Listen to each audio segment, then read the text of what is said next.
You've heard a lot from me, so I'm going to try to be brief. But I wanted to talk a little bit about how conservatives are responding to the collapse and their failures. And you saw a little bit of it with Bill Kristol this afternoon. It's clear that Americans have turned their backs on Bush. And Stan, I think, will go into this in some depth, so I'm not going to talk about it. But the polls, 2-1, they're looking for a different direction. The president's polling is down now to 30%, which is basically the Republican and conservative core voter. Independents look increasingly like Democrats in attitudes across the board. And on major ideological issues, as Senator Brown suggested, they are starting to be more and more progressive in their attitudes. And conservatives themselves have started to react to the ruins, particularly after the 2006 debacle in the elections when they lost up and down the ticket. And I think it's important to understand how they're reacting because the conservative failure is not a fact. It is a contested argument. Conservatives are spending an enormous amount of time distinguishing themselves from the debacle. So the first theme, unlike Bill Kristol, who stood up and was prepared to defend Reagan, or at least say he would defend him without quite, Bush, say he would defend him without quite defending him, most conservatives are divorcing themselves from Bush's failures. For example, after 2006, every strand of the conservative movement talked about how the failure was not theirs. This was a defeat for Republicans, said Newt Gingrich, not for conservatives. Republicans were defeated not for pursuing, but for forgetting conservatism, wrote George Will. James Dobson of Focus on the Family said that Republicans suffered because value voters didn't turn out. Dick Armey, the former majority leader, said Republicans lost because they had become a party of big spenders under Bush and DeLay. Gingrich dismissed Bush's Iraq strategy as, quote, nonsense, saying you either go out to win because it's an important project or you get out. All suggested that Democrats won, as Armey put it, quote, by pretending to be us while our guys were pretending to be them. All announced that the best response for Republicans was to prove once more that they were the party of conservative reform. Now, this effort of divorcing Bush or distancing themselves from Bush as his poll numbers decline will escalate, I believe, over the course of the next year. I don't think it'll be too long into next year where you'll see Fox News portraying Bush as a closet liberal who was afraid to use America's military force and unleash its prowess. But I think the arguments they make are less convincing and less, in some ways, dangerous than how much they've already achieved and institutionalized. And you got a sense of that in the debate between Kuttner and Kristol. First, the movement, the infrastructure of conservatism is alive, well, and massively funded. From Focus on the Family to the Heritage Foundation to Limbaugh to Fox News to Wall Street Journal, which Murdoch wants to make officially part of the conservative echo chamber. They have an ability to dominate the airways, to hatch a lie, to turn it into a fact, to have it echoed in the most reputable opinion journals in a way that we cannot yet match. And fundamentalists still provide a powerful base for organizing in communities around the country. Conservative ideas may be bankrupt, but the movement is incredibly well funded. The corporate sector is still investing in them.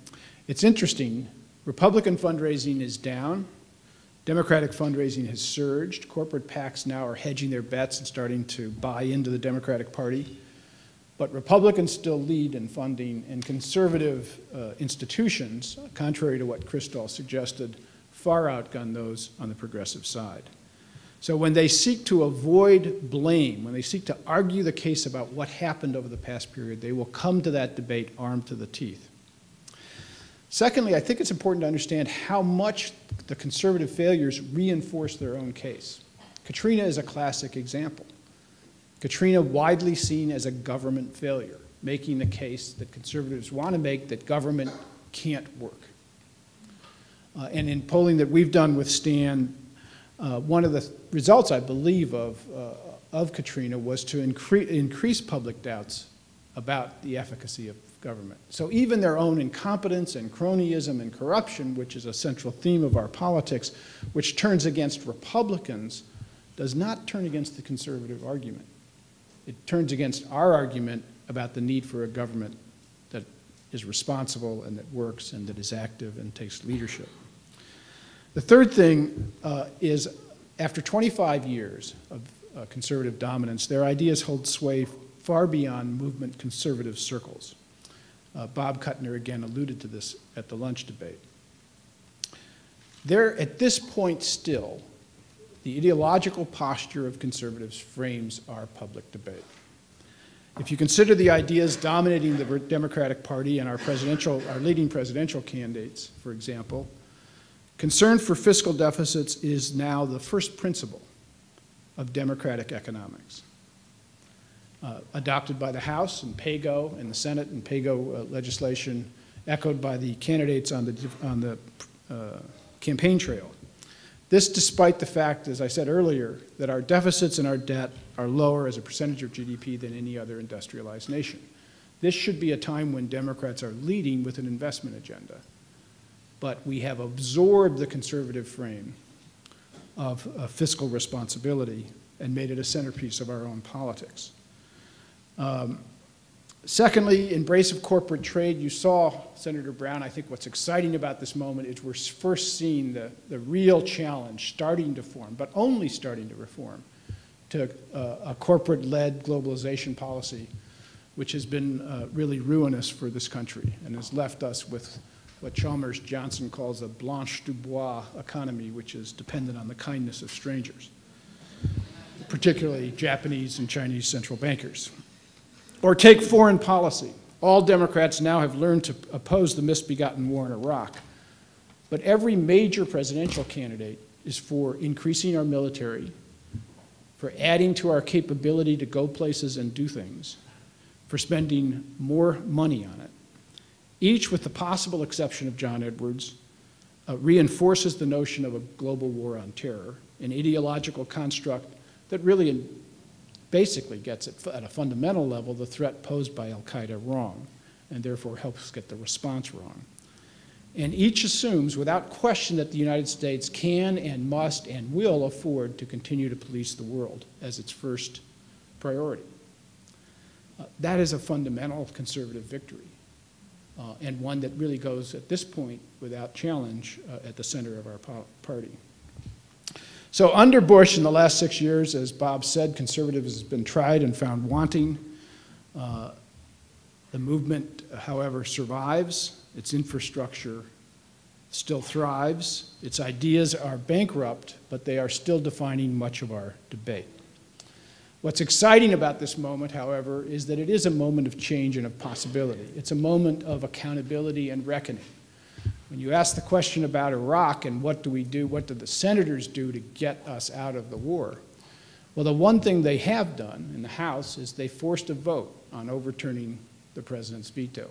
We now have 224 people who voted with the president on that veto.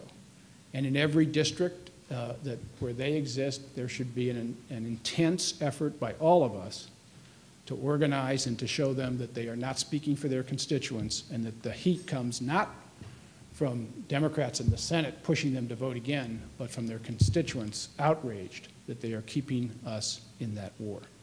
We have an enormous opportunity. We have an enormous opportunity, but all of it depends on us organizing and us waging the war of ideas and waging it not simply in academic circles, not simply in policy circles, but in towns and communities and barbershops across the country. Thanks.